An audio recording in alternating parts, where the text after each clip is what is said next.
All right. Moving on to one of your personal favorites, and I'll just call this out in case it's relevant to your decision making. We got number 5 overall, Montreal Canadiens, led by, unfortunately, my boy, Marty St. Louis. They do have the 17th overall pick as well from the Florida Panthers. Your thoughts here?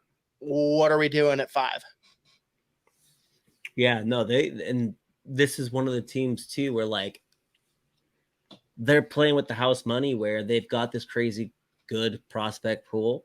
So you're probably looking position by position at that point. They've got that 70s. They can either take a home run swing now or they can take it later.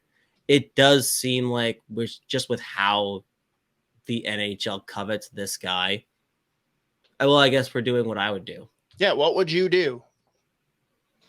If you're the Montreal Canadiens at 5 and you can't tank the team, you can't destroy from within. What are you doing if it's the Boston Bruins with Montreal's roster and prospects just happens to be the Montreal logo?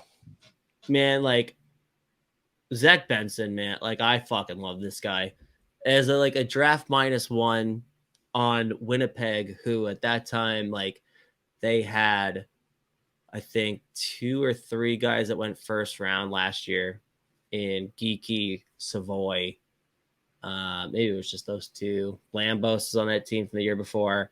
Like that team was loaded. Like one of the best teams, not just in WHL, the CHL. He was the best player on the ice in like 80% of their games as a draft -1. And this year he does the same thing. No matter what line they put him on, he elevates it. So he's a guy, he'll be a wing at the NHL level. He's a winger now at this point. And the thing that I don't think he'll go top 5, and it's only because he's like 5'10". But he plays a very good defensive game. But his skill, the playmaking, like this kid is gonna be a stud. Like he's so good. So that's who I would probably take at 5. Love it. And again, like you're talking about this kid that was playing in WHL as a 16-year-old, making his line the best line on the ice when his line mates were 2 guys that went the first round last year. Like, so he's a stud. And he did it again this year. Like, I think he had like 6 shorthanded goals too. Like he plays every area of the game.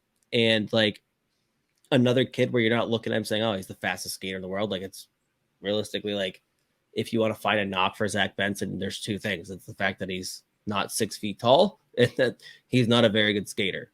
But the way he, again, like you have to have that like super high hockey IQ, or you have to think the game faster than anyone else to like mitigate that like lack of foot speed and just like bad skating. And he does that tenfold. Like this kid's a fucking stud. So he's for me, I have him 5th, and then I have Will Smith, which I don't think is a shared, I don't think that's shared among the league. No, fair. So that's the one we're going to look at in like 5 years and be like, yeah, those idiots are fucking wrong.